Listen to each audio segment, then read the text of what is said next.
That's awesome. All Oh right. yeah. Well, you know what? We have hit 7 o'clock. So what we're going to do, welcome everyone. We want to get started right away. Let me go over some quick housekeeping things. You are obviously already muted when you come in. There won't be any way for you to talk to Biskakone from yourself. You can only put something in the question and answer, the Q&A on the bottom. It's like a little Q&A. You can write any question you have during the thing, and we'll try to get to them at the end. He's got about 10 minutes at the end for questions. And we'll do our best to get those to him. The chat box will be closed while he's talking, so it just keeps the pop-ups from coming up.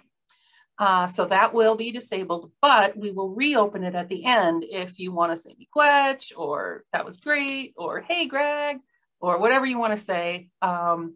We'll put that open for that too. And a recording, it will definitely be available. Give us a couple days to get that organized, and that will be up and live on our YouTube page for sure. And you should receive an email on that too after the webinar. So it's my honor and pleasure. Oh, I forgot to introduce myself. I'm Liz Arbuckle from Bad River. And it's my pleasure to introduce Greg Biskakone Johnson, who's Lac du Flambeau Ojibwe. And he is joining us for storytelling tonight. So take it away, Greg, or Biskakone. How do you prefer to be addressed? Tell us that first. Well, I tell people, I actually got a phone call this morning from a radio guy wanted to do a little interview, and he said, "How do you want to be known as, you know, when we do our our show on the radio?" So I told him Greg Biskakone Johnson. And then what we had to do is we had to correct him because he wasn't really quite saying it right. So I always tell people to write it phonetically. And so that makes more sense that way. So yeah, Greg Biskakone Johnson. Awesome. Well, welcome and take it away. Thank you. I'm glad to be here tonight. I'm actually on the road today. I'm up in Grand Marais, Minnesota today. I'm actually going to be teaching a moccasin class up here. And so we had to drive like crazy to get here so I could be on time for sharing stories. And my Ojibwe name is Biskakone. I come from the Lac du Flambeau Ojibwe Reservation. I hunt, I fish, I do a lot of gathering. I make birch bark baskets, and we do a lot of the things that you see in museums. That's what we do. We make clothing, beadwork, mittens, moccasins. I don't know if I said moccasins already. And one of my teachers, I help assist him building canoes. He's actually going to be on the next episode. His name is Leon Valier. We like to call him Boise. He's a really good friend and teacher of mine. And so you got to tune in for that too. He's an excellent storyteller, and a lot of what I know I learned from him.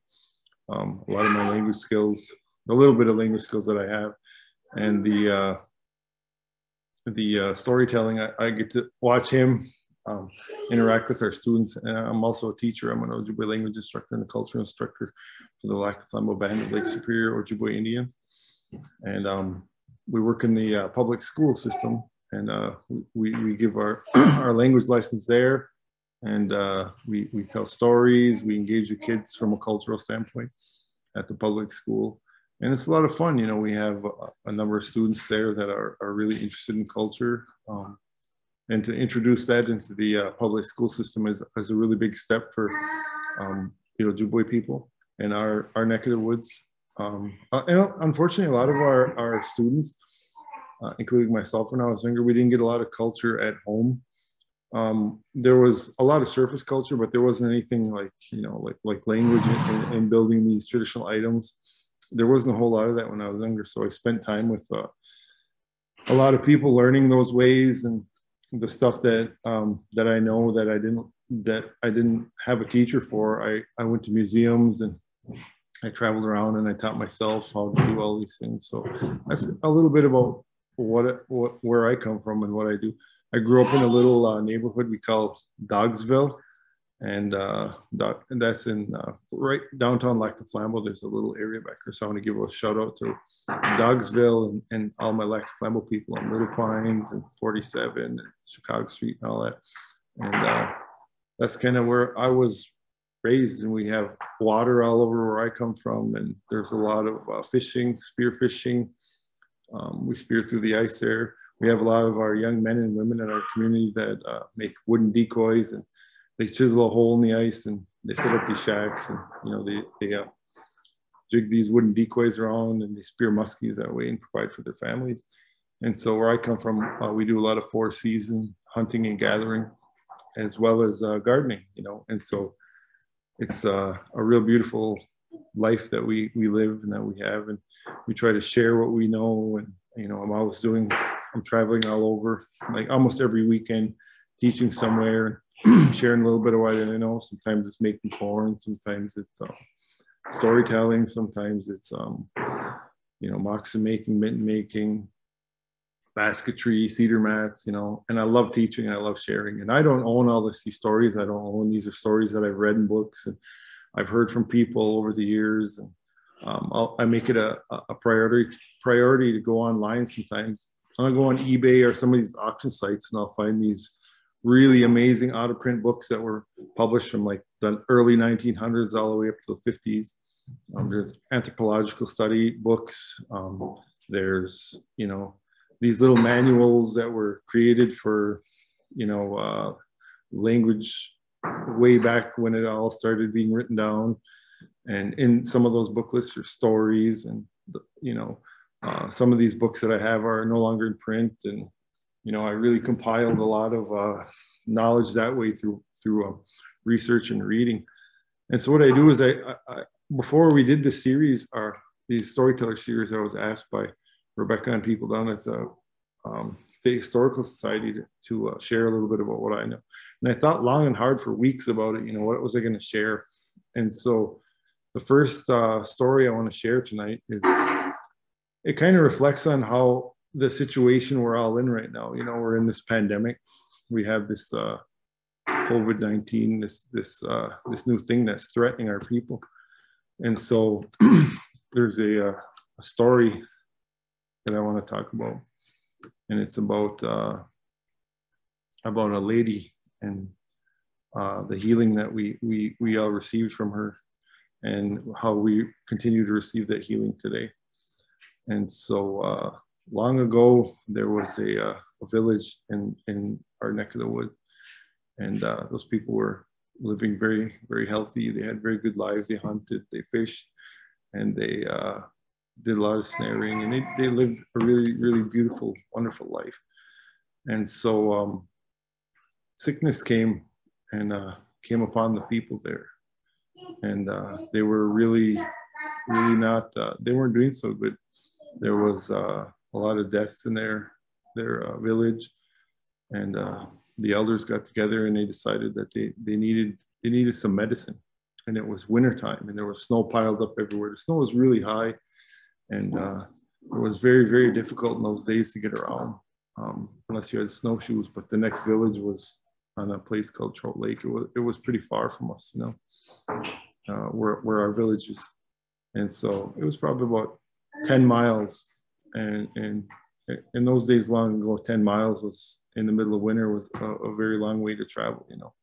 And normally they didn't travel like that. But what wound up happening was these people were getting really, really ill and sick, and the sickness was getting spread all over through the village. And so what they wanted to do is they wanted to send some men up to the next village, because a lot of their food ran out back home by the river where they had the original village, and they were losing their members to sickness. And then they needed medicine from the next village. And so they depleted a lot of their medicine by trying to fix up they're sick and dying. And so the elders got together, and they gathered these young men together, men that could make that trip very easily, healthy young men.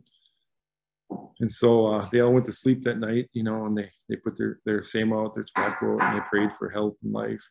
And the next morning, when everybody got up, those 4 young men, they were very sick.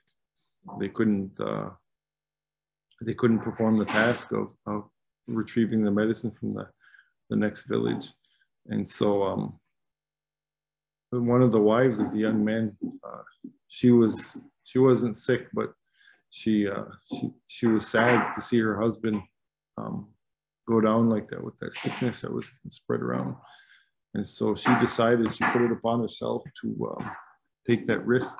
So she put her her husband's snowshoes on, and she decided to leave early in the morning.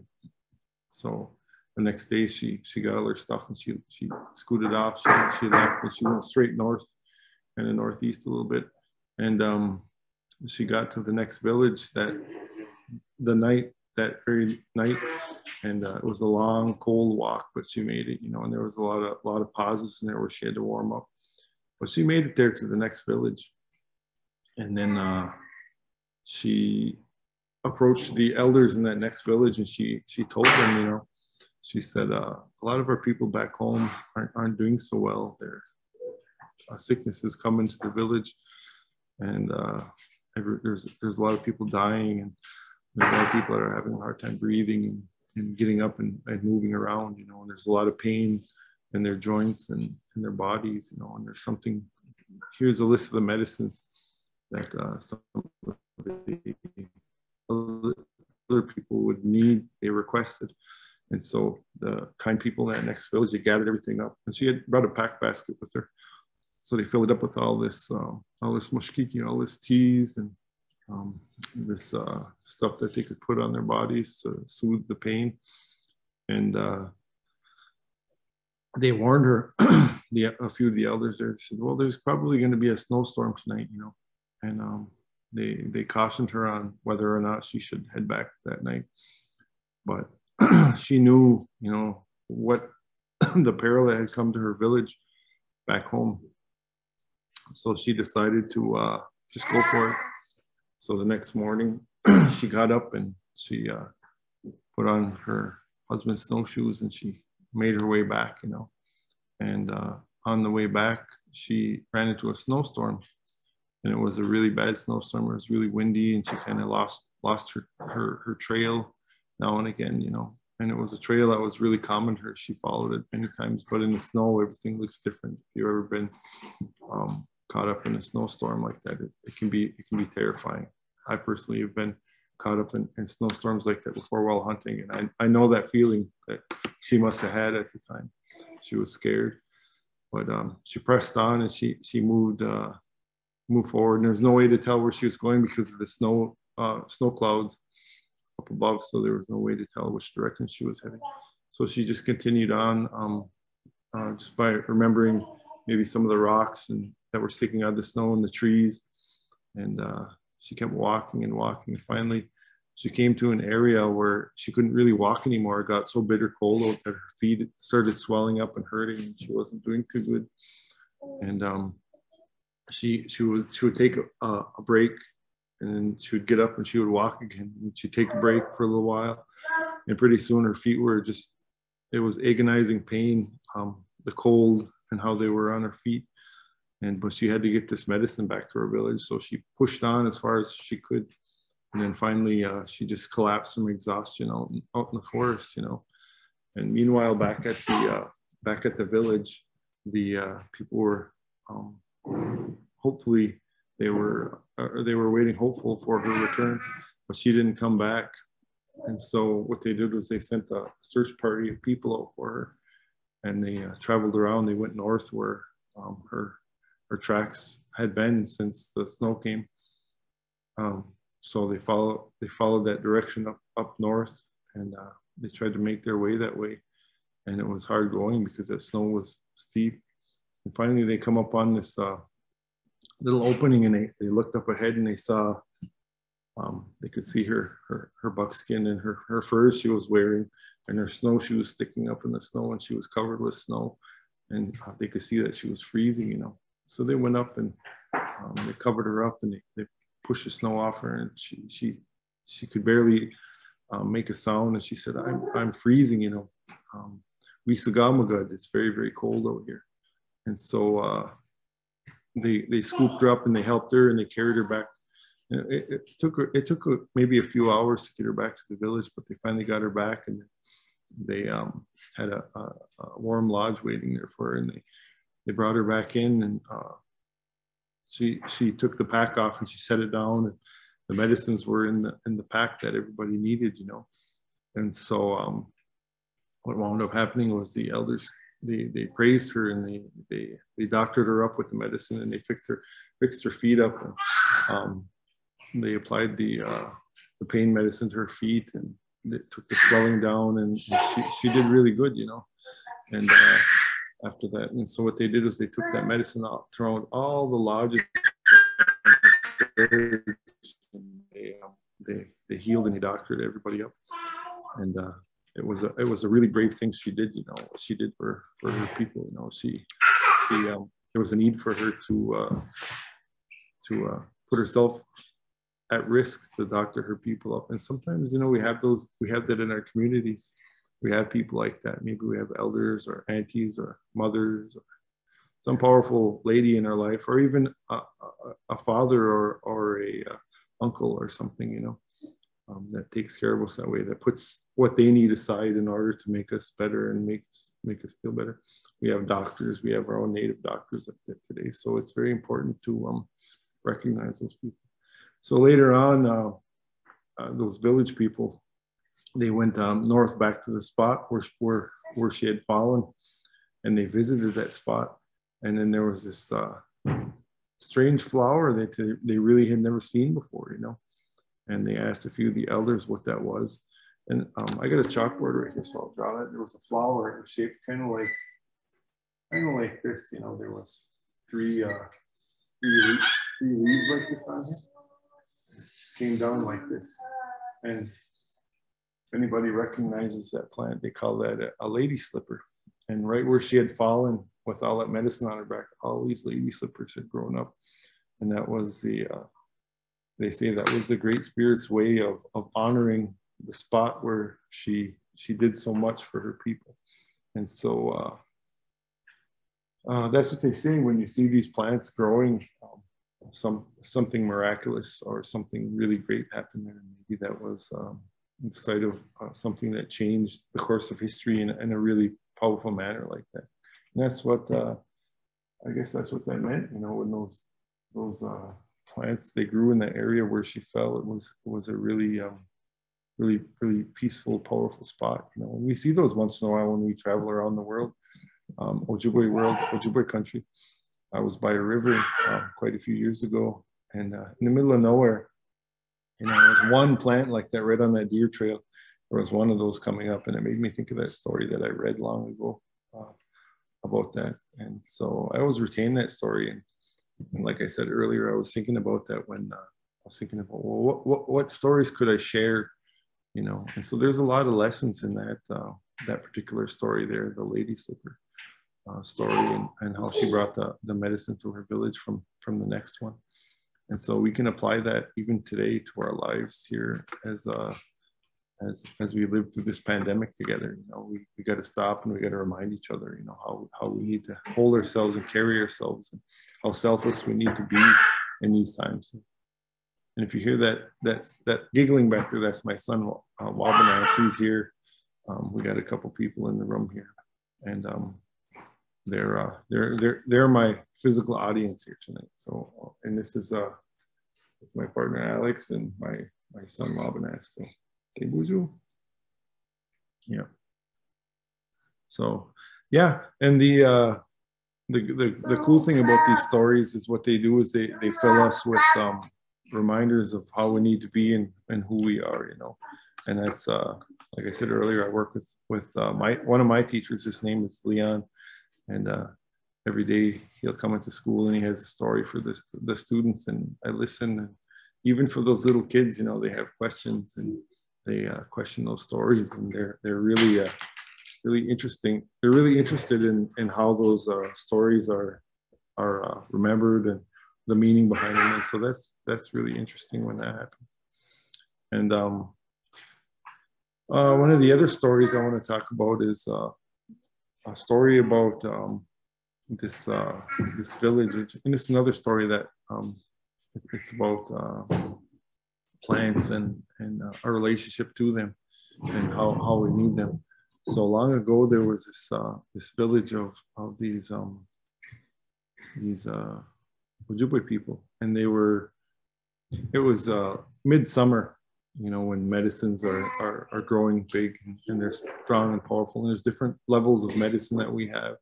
You know, there's stuff for the skin, and there's stuff for the organs, and then there's stuff for your Ojichag, your soul. And so there's a lot of different medicines out there that can cure each one of the ailments that we have physically and emotionally and spiritually.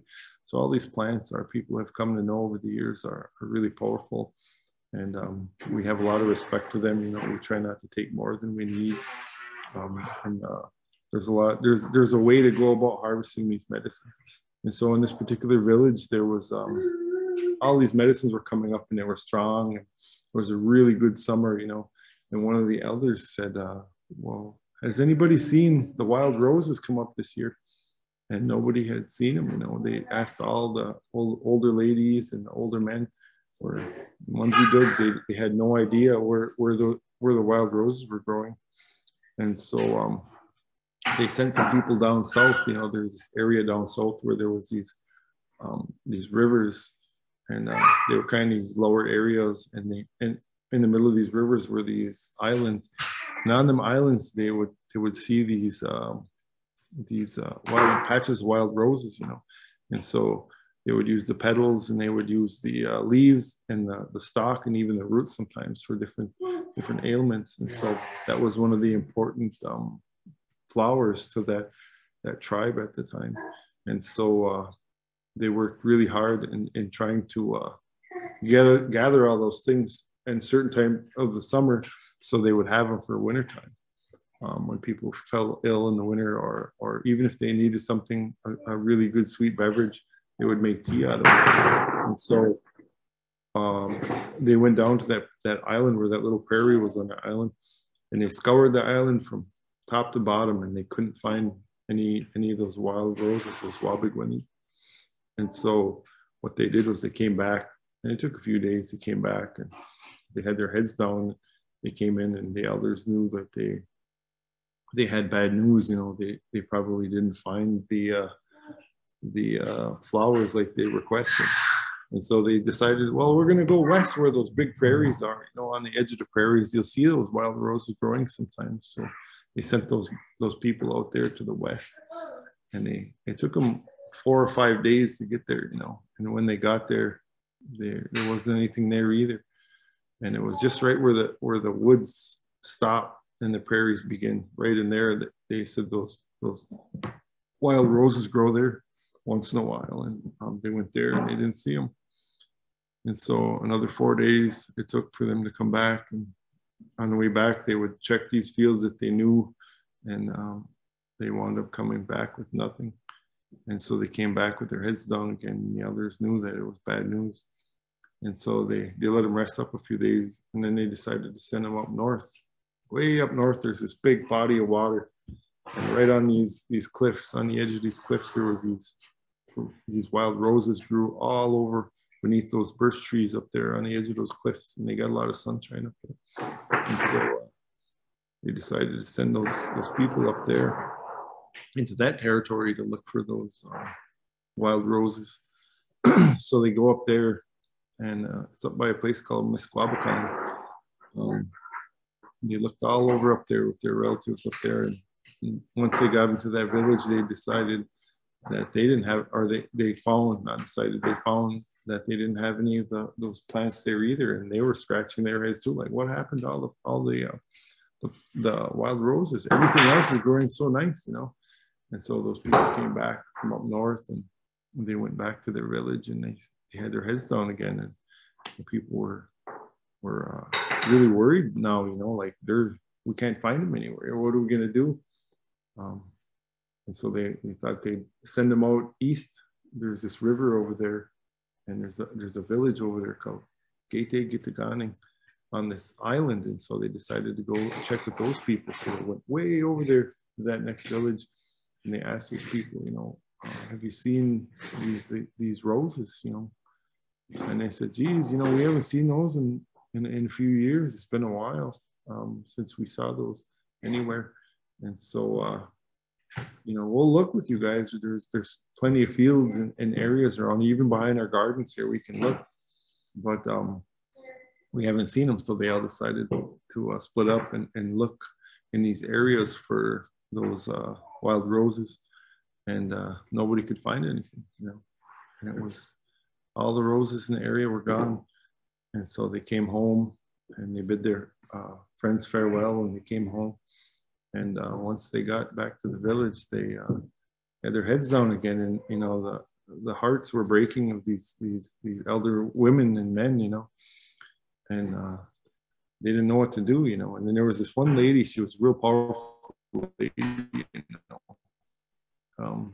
She was sitting there, and she could sing the song of the Nanoshkeshi, the hummingbird, and so she leaned back and she sang this song, you know. Maybe she'd call on her little helper here.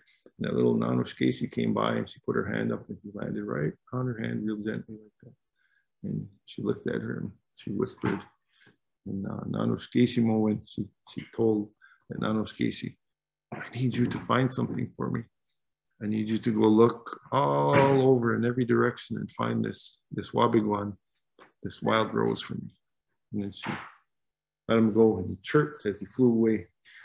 He flew way up north, disappeared over the lake and over the trees. And every day she would go to bed, and she would think of that Nanoshkeshi and where he would be and what he's seeing, you know, where could he be looking for that medicine. And she would wake up in the mornings, she'd call to him, and he wouldn't come back, and he wouldn't come back. And she's like, well, he really must be looking far, far away, you know. And next night she fell asleep, and she woke up again. She called to him again, you know, and that Nanoshkeshi wouldn't come back. And it was finally on the third or fourth day, she woke up and she made that call, you know. All of a sudden she heard that little chirping coming. She heard that little buzzing sound. And her eyes weren't that good, so she couldn't really see until he got close. And she put her hand out, and Nanoshkeshi gently landed on her hand. And in his mouth, he had one little wild rose petal. And everybody was so excited. And so she talked to him again in that language that he knew. And she asked him, she said, where did you find this?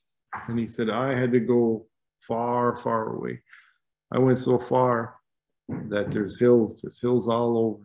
And it's definitely not our territory. But that hummingbird said, I went up there, and on the side of the hill, there was a few flowers just hanging on, just a few petals hanging on to the stalks. And she said, well, where, how many were there? She said, there was only a few, she said. And he said, but I saw something. I saw why the wild roses aren't doing good. And she said, tell me. And he said, Waboos, that rabbit, that greedy rabbit, he ran into that patch, and there was like 100 of them, and they ate everything. They ate all the stalks, the leaves, the flowers, and I had to actually almost fight one of those Waboos to get that petal. And as I was flying away, he was trying to jump at me, and he was trying to get it. You know? And Nanoshkeshi, that hummingbird, said those rabbits are greedy, and they eat everything. They eat everything. They come into those gardens and they eat everything, and they really have to watch for that Waboos because he's really greedy. And at that time, that Waboos, he looked very different than he does today. He had really small ears like this, you know, and he had his big feet, and he looked kind of like he did, but his ears were different, you know. He had his little tail, you know, his little nose, like that. And so that Waboos was guilty. He was responsible for the eating of all those medicines that those people had needed. And so one of the elder men was standing there, and he liked to hunt Waboos, him and his family. In the winter months, they like to hunt that Waboo. Boy, he was upset. He was so upset. He'd get up and he ran over to the bushes, and he was throwing them bushes aside, and he was looking for a Waboos, you know. And finally he had found one, you know. And he grabbed that Waboos by the ears, and he started scolding him. He was yelling at him, screaming at him, like, how could you do this? You know, how could you be so greedy? You and your people, how could you people be so greedy as to take all the medicines, all the other plants or all the other animals and all the humans need, you know. Why would you do this? And he was shaking him so hard that waboose, his ears were really long like this. He was shaking him so hard, and then he even struck him one time. And then there was a little line that he left right by his nose here. And that waboose started crying, and he was crying really hard, you know. But what people didn't notice, that there was the nephew to all the Ojibwe people. He was sitting up in the tree, and he's known as Winnabuju. He was watching this. He saw that. He saw all that play out on the ground down there on Earth, and he said, "Wow, I better break this up." So he came down and he approached that man, and he says, "What are you doing to this waboose?" He said, "That's the Great Spirit's child." He says, "Those are all his children. All those animals are his children. Why would you strike him like that?" He said, "Do you know what this waboose did? He went over to all those patches of wild roses and he ate them all.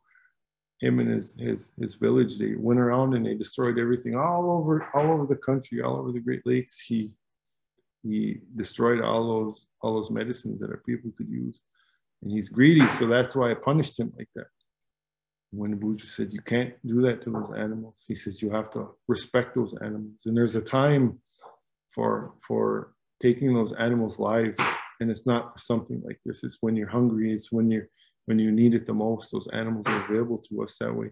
He said, "But we don't treat our animals like that. We don't hit our animals, and we don't cuss at them, and we don't hurt them. We respect them. Even our dogs and our cats, we do that. We show a lot of respect to those animals because they're there to protect us. And those waboos, they're a very special animal." And so that waboos was ran off, and he was crying, and he was holding his head where he got that little cut. And so the great our Winnabuju says, "I'm going to go talk to him, you know." And so he says, "You guys need to learn how to basically," he told him to chill out. And so he went and he picked up that waboose and he held him and he calmed him down and he was petting him, and he said, "Why did you guys eat all those plants that those Anishinaabe people need, you know?" And he said, "They taste good. They're really tasty." And so when Winnabuju said, "Well, here's what we're going to do.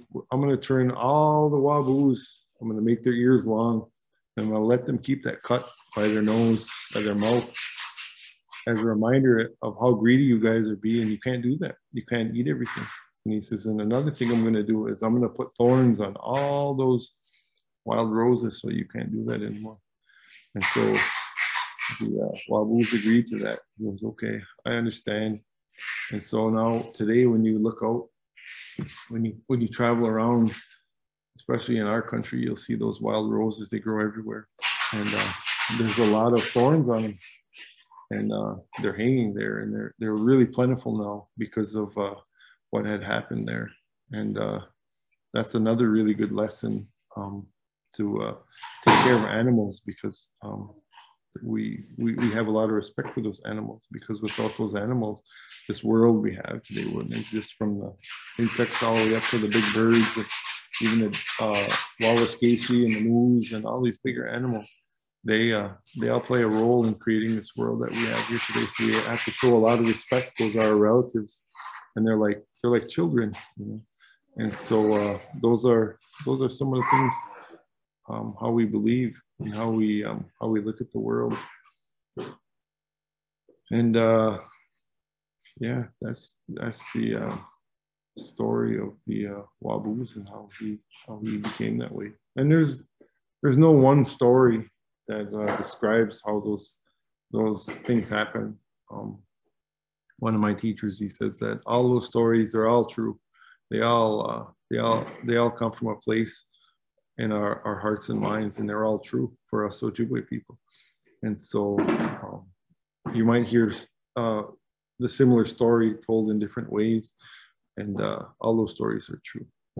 And we have to, they might tell it a little different up here than the way I tell it at home, or it might be totally completely different on the other side of the Lake Superior. And that's the beauty of the storytelling. There's the way they're told, there's different lessons hidden in each one of those things, you know. And so when I tell these stories, sometimes I'll cry a little bit. You know, I think about how hard those people had it long ago, and I think about how special those animals are to us through the stories. You know, because when I was young, you know, I saw a lot of things. You know, and it reminds me of this thing that I shared not too long ago. The story about this when we were kids. There was a field kind of past where we lived, and there was all these butterflies. There was all these milkweeds everywhere, and there was all these butterflies. And we would go there, and we would play in these fields, and we would just be kids, you know. We'd play hide and seek in these fields, and there used to be an old school there, and our clinic and our veterans building were there, and there was a field there. And when I was young, I still dream about it sometimes. That field is miles in my dreams, miles across. But when I look at it today and I have those memories, it's totally different. It's small. So when you get older, everything gets smaller. It's really, really interesting how that happens. But I remember going into that field when I was young with my friends and some of the neighbor kids back in Dogsville. And we were there playing in those fields. And I remember those butterflies would be everywhere. They'd be all over, you know. And there was this one boy, he came up and he had one of those memingua butterflies. And he brought it to us, and we were all amazed because it actually landed on him and stayed there. And he brought it over to us. And he started being mean to that butterfly. He tore the legs off and he tore the wings off, and we were all shocked. And we were like, why would you do that, you know? So I ran over to my grandmother's house, and she lived kind of on the other side of downtown. And I was upset that that kid did that, you know. And so I went over to her house. I was sitting there, and I said, you know, I said, Grandma, you know, she said, what's the matter, grandson? I said, I watched something happen. I didn't like it, you know. And so I told her that this young boy, he came up and he showed us, he pulled the wings off, and she was really shocked, you know. She was really shocked by that, you know. And she went over there by that boy, and then she told him, you know, when you pull the wings off a butterfly, she said, you're stealing all the happiness from all the children, and you can't do that. You can't be that way. And that kid was sad, you know, after she said that to him. And she said that you can't hurt those animals like that, because you know, those are the Great Spirit's children. You can't do that. And that's the Creator's children. And so she went back home, you know. And then I went back to my house, and I felt bad for that guy, you know. And then later that week, we would see that boy, and we'd ignore him. We wouldn't play with him, you know. We wouldn't go by him, and we wouldn't interact with him. And we teased him, and we taunted him about doing that to that butterfly. And we made him feel really bad about what he did, you know. And so later on that week, I went over to my grandma, and she used to be a really good cook. She would cook things for us. And I told her about that. You know, I said, yeah. She said, how was that kid doing? I said, I don't know. I said, we don't talk to him. We don't want anything to do with him because of what he did. He's a bad kid and all this and that. And then she said, you know, you shouldn't do that to him. You should invite him over and play with him. Because, you know, when you do that to him, that's just as bad as what he did. When you ignore a kid and you treat him bad like that, that's just as bad as stealing happiness from him. So you can't do that to him. So I remembered that, you know, I remember her saying that. And what we did was we took care of him, you know, after that. We invited him to play with us. And, you know, her words were just enough to make him feel bad enough to never to do that again. But we multiplied it by doing that to that poor guy. And that really affected him. And he actually thought that nobody loved him and everybody loved him. And it was just us being kids, you know. And so that's a really important lesson for all of us when we're young. You know, we can't be mean to each other. And there's a lot of that going on. I see that in the school that I work on. We don't want to be upset with our friends. And we don't want to do that to them. We don't want them to feel left out and alone. And even if there's somebody that is having a hard time or has less than what you have, what you want to do is you want to be there for them and help them out. And maybe they're not making the right decision. So the best you can do is say what you need to say to them and let them know that they're not making a choice or whatever, and show them by being standing up against that kind of behavior, you know. And that's what I learned from that. And so whenever I see bullying, or whenever I see like people do those things, I try not to get really upset about it, and I try to be calm about it, you know, because kids are kids, you know, and that's what they do. And those are the times in life for those stories and lessons is stories like the one I just shared. And so when you get older, I'm told I'm going to be 46 this year, and that ain't quite old enough. But when you get gray hair and you become an elder, you know, you have a lot of experience. And, you know, we always try to say that we want to listen to them, and we want them to lead us on ahead, and we should take their advice because they've been through all that. They know what it's like, and they've heard them stories, and they've seen a lot of pain, and they've seen a lot of happiness, and they know how to weave themselves through that. So we as young people, we have to look up to them and give attention to them, and give our attention to what they're saying, and listen. You know, that's our part. A lot of us, we don't like to listen. A lot of us young people, especially our younger kids today. But I'm here to, and I know we have a lot of visitors on our chat and our session here tonight. You know, and I'd like to reach out to those kids and just let them know that, you know, these stories are about a lot of things, and we have to listen. It's good to sit there and listen to when our older people talk, you know, and don't make fun of them. I always try to respect and honor them, because their life is long. Their life was long, and they've been here a long time. So they have the authority to talk to us that way, and give us those teachings. And so it's our job as young people, especially really young people, that we need to listen. And that's an important way to be. And so, yeah, those are a few of the stories I wanted to share tonight. I hope that you learned a little something from some of a little bit of the stuff that I know tonight. And so I just wanted to give that much to you guys here tonight, and I want to share that much. Thank you. Thank you much, Biskakone. We've got a few questions. Those were great stories, so thank you for sharing those. And I like how we talk about storytelling, and then it's always a little something different. Each storyteller is different, right? And I love how you brought artwork in, you know, showing pictures. And Michael brought in flute work, and Edith brought in singing. And I just love how when we talk to Ojibwe storytellers, it's, you know, I think people think they're going to just sit down and just hear a story, but it's always multimedia, multidimensional. You know, there's pictures, there's songs, there's all sorts of ways to communicate it. Yeah, you can tell I work with children. I think it's very good. I knew it was a lady slipper. Yeah. So, okay, we got a few questions. I'm sorry, I don't want to take up anyone's time here. So we got a 12-year-old who's asking, was there ever a time when you felt your culture was denigrated, or where you felt less than because you were Native? Yeah, I have a very specific example. I remember when I was I think I was in like 7th or 8th grade.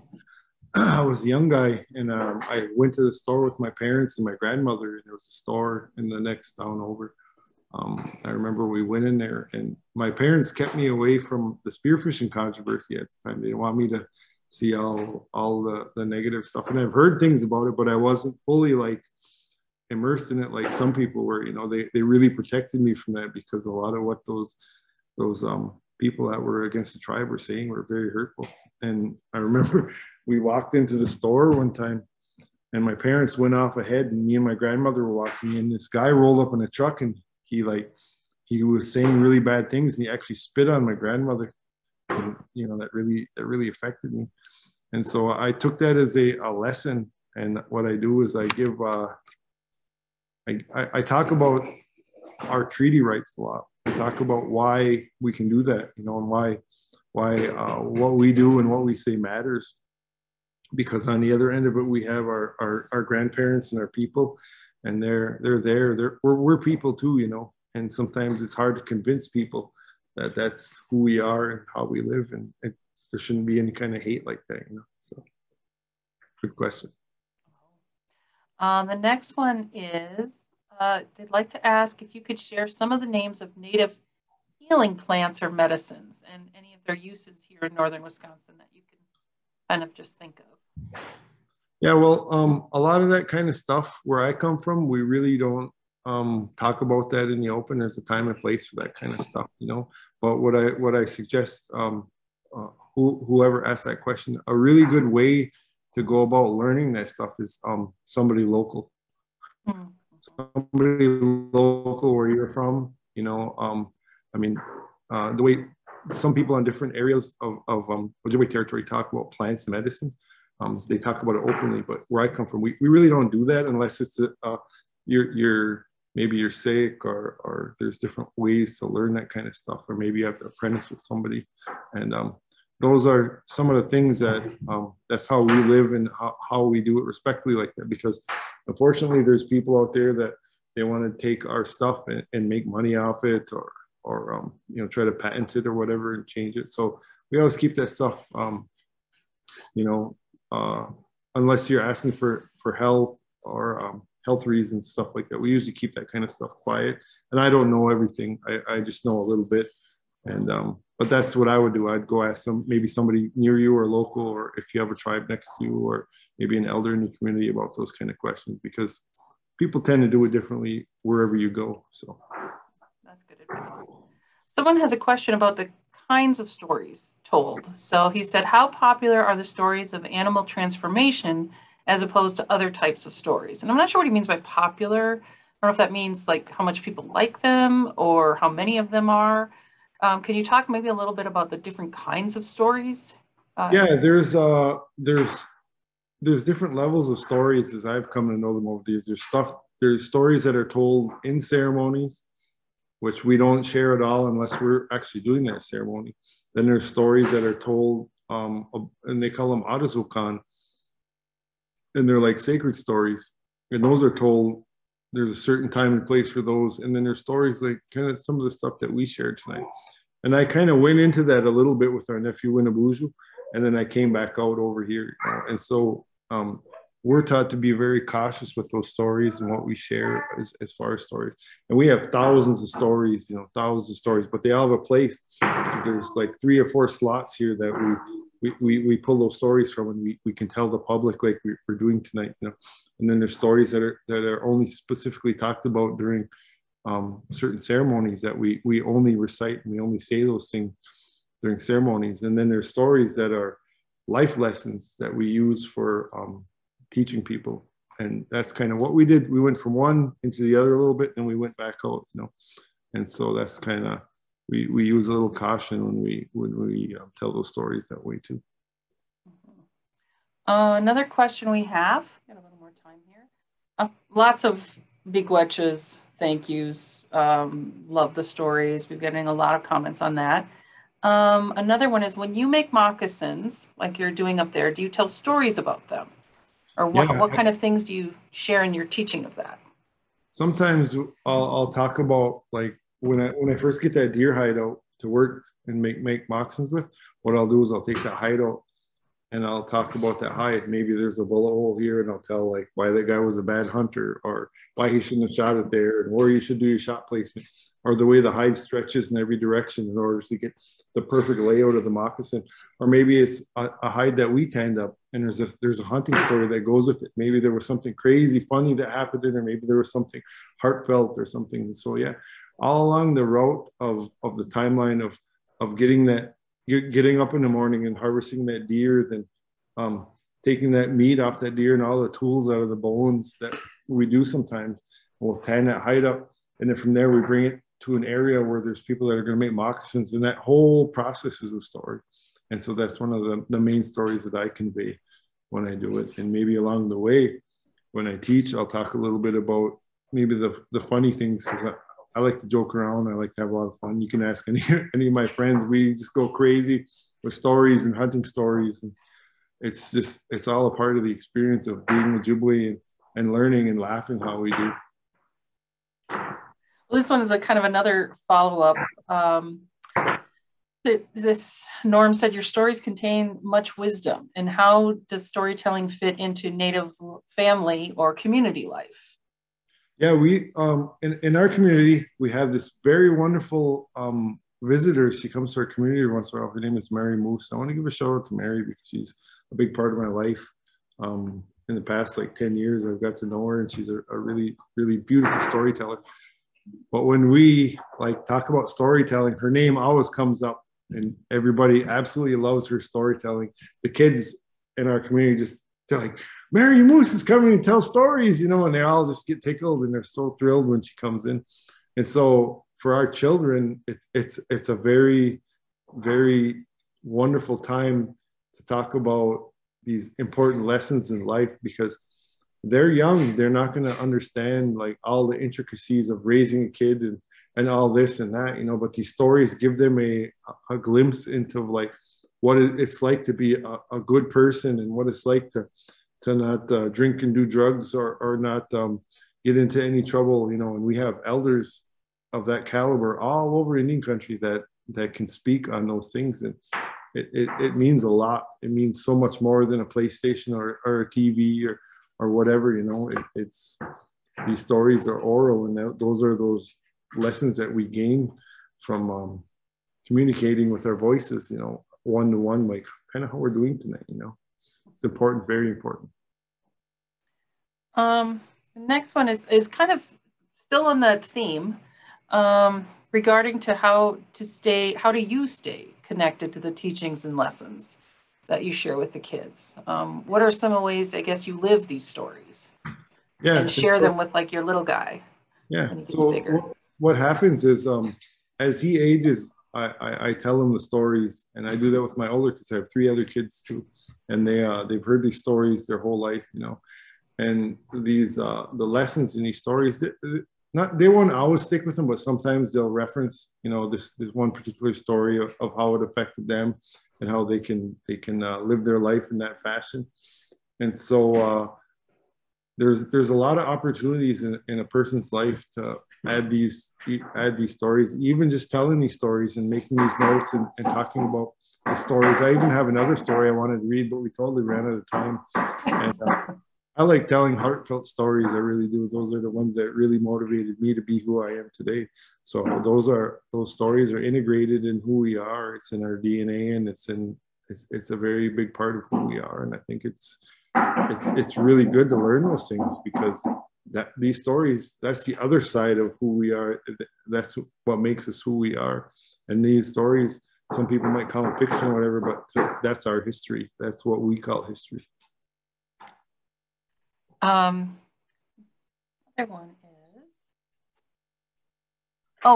there's some questions about the wintertime storytelling. Because of course that's kind of our tagline is, Ojibwe culture, winter is storytelling season, and it is, but it's not like we don't talk when it's not winter, and we do share things and communicate things. So they had a few questions on like, what makes this story, what makes winter storytelling season?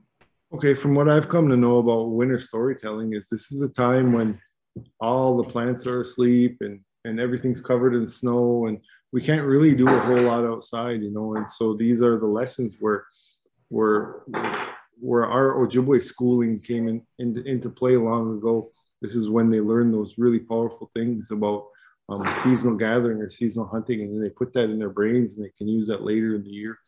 And then there's you know, these stories are there to help us. You know, a long time ago, there wasn't a therapist. You know, there wasn't a therapist like there is in our clinics today.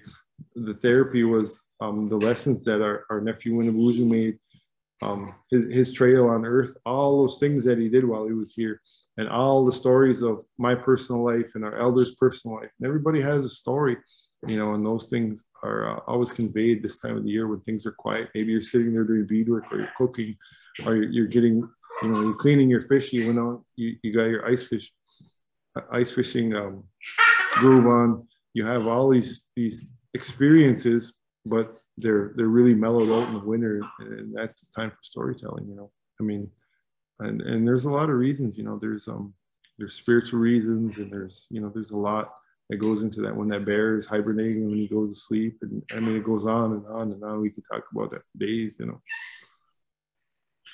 Another one came in. Do the stories have similarities between Native cultures? So what you're sharing tonight, is this something we'd see in, you know, Navajo country down with the Choctaw, or, you know, are there similarities? Yeah, you know, I think there very well could be. I'm not well versed in other tribal stories. I only tend to mainly focus on our stories, and you know, but I do know that a lot of the stories that are from our brothers and sisters of Odawa and the Bude Wadami, their stories are very similar, and they have the meaning behind them are all the same. They're told in a different language, or you know, different dialect, or whatever, you know, but the stories are, the core of it is usually the same. You know, there's something about us and who we are and how we view the world, or you know, how we treat each other. You know, I think those values are all the same across the board. And it might be that way over when you get over into Dakota country and down into Meskwaki territory. Even our Ho-Chunk relatives, they have stories that I don't want to say that are exactly alike, but they're very similar in nature when these stories are told. So we have Ho-Chunk friends, and sometimes I'll listen to them tell stories, and their stories are just as powerful, and they're beautiful stories. And I think that goes across the board, all the way across Native country. I think we all are connected that way through our stories. Yeah, the little I know of other cultures, I agree. You see a lot of the same values and themes and teachings and lessons, but everyone's got a different trickster, right? Yeah. And everybody does have a trickster. Right. So I mean, that's a really neat thing when you start looking at Indigenous cultures. That little crazy dude shows up in everybody's world, and there to teach us, you know, these life lessons. Yeah, and I think that trickster is actually us. It's the little heck raiser in each one of us. You know, we have that. You know, so what happens is we have these stories about that side of us, and that's where that comes from. And I think that, you know, we're all like that. We're all humans. We have that. You know? Right. It's so easy to identify with, right? Yeah. So this one is from Dave. I think it's more of a comment. Just a comment to encourage Greg to keep doing what you do, and so many others who keep carrying on our traditions and building your Waswaganon community. I've seen so much of its progress over the last 50 years, and it's good to see you and other younger people working for the future Miigwech. Okay, thank you. Yeah, a lot of those coming in. A couple questions about if the stories are written down, or if it's better shared in Ojibwe versus English, and the importance of kind of reviving the Ojibwe language. Yeah, you know, that's interesting that you say that, because me and my friend, we were just having this conversation the other day. You know, we need to build up our language skills. So because there is a lot of young people that are learning the language, and it's incredible, you know. And these people, you know, are the next up and coming teachers and storytellers. And so when we get these stories, you know, a lot of them we get them in English, you know. And there's a lot of publications out there, you know, that you can pick up that are actually bilingual, and those are really cool. And so it's just a matter of, you know, getting resources to translate those stories and keep them going that way, because originally those stories were all in Anishinaabe Moen, you know. And so I think that eventually that's in the realm of language and everything, that's where we're all headed, to this back to that area, because over time there was so much taken away. You know, we had the boarding schools that were they really erased that from our grandparents and our great grandparents, you know. And so I think it's definitely heading back in that direction. So I agree with that. You know, I think that at some point we'll get there, and we're all working really hard to get to that point at some in the near future, you know. So. And someone had a question, and this will be my last one, because I know we've taken up a lot of time, and I appreciate it really so much from you. They had a question about storytellers. Are some people just born with the drive to be a storyteller, to share stories, to be a teacher? Or is this something we all have and have a responsibility to do? Yeah, anybody can be a storyteller. Basically, you have to, like, recant something in your life that altered it.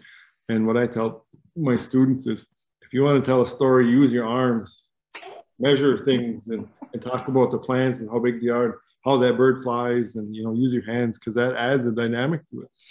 And when I do that with my students, it really draws them in. And sometimes I'll yell and I'll slam my hand on the desk when the villain is talking about something real intense, and they'll pause and they'll freeze up, and then I'll laugh really hard, and whatever, and so getting animated with some stories is how you draw those people in. And then there's different levels of that too. We have a lot of people that are just naturally good storytellers. They have the ability to, even young kids. I have this one nephew, and he can just, the way he tells encounters in his life, it's the funniest thing every time. And he's just so animated, and he's got this little squeaky voice. It's so much fun. So storytellers go from young all the way to old, and it's just like, how passionate are you to share what you know? And I think that's where that comes from. It's not just traditional stories. It's your life story. Your life story is worth something to somebody else. People want to hear about it. We all have an amazing life. We have an amazing time here on earth. So share that story, and then you're a storyteller. Yeah, I agree. And a little bit of a bias that I think Ojibwe people are very funny. And I think we're encouraged to be funny when we're small. We're encouraged by our parents and our elders to tell stories, to be funny, to feel comfortable in that space and share.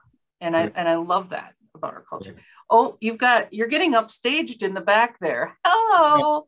That's my little guy getting here. We're going to have to.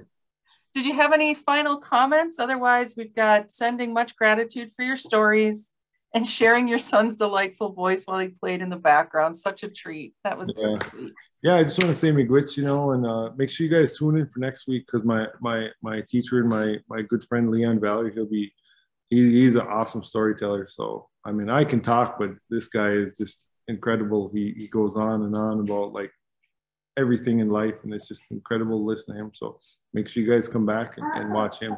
He's absolutely. Which we'll put that up. This is how you can get a hold of Biskakone. We've got his contact email right here. Lots of times people have questions later, so they may shoot you an email about something you said or something they're thinking about. And next, yep, there's Leon. Do you know anything about the canoe he's in? Did he make that, or? Yeah, that's his personal canoe that he had built, and that's he's a very good birch bark canoe builder, basket maker, and he does a lot of things. He does a lot of finger weaving. So I'll give you guys a little hint about Leon here.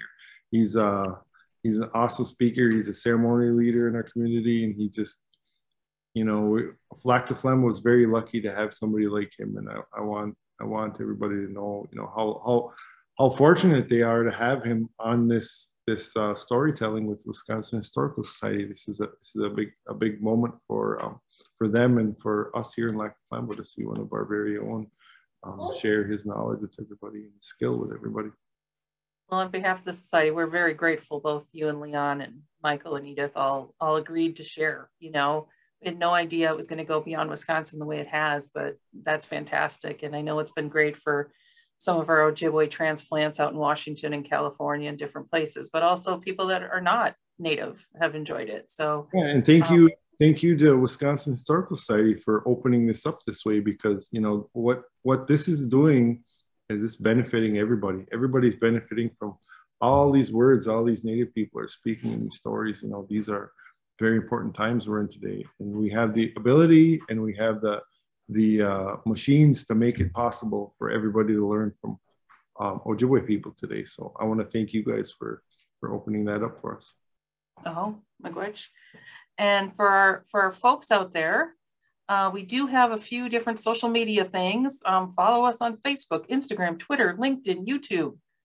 I only have Facebook, but there's lots of ways social media works out there. So you're welcome to join us. But also, we'd love your feedback from tonight. What did you think about tonight's programming? What excited you? What more questions do you have? What other ideas or programs would you like to see? When you fill out the feedback, you're going to have to enter an event ID number. And Mr. Johnson's ID number is 8490. 8490. It's on there. If you don't remember it, you can send me an email and I will help you out. And I think that's all we have tonight. That's all we have time for. Thanks, Biskakone. Thanks, baby. Thanks, Mom. Thank you, guys. See you again. Bye, sweetie. Bye, guys. Good night. Join us next week. Okay. Bye.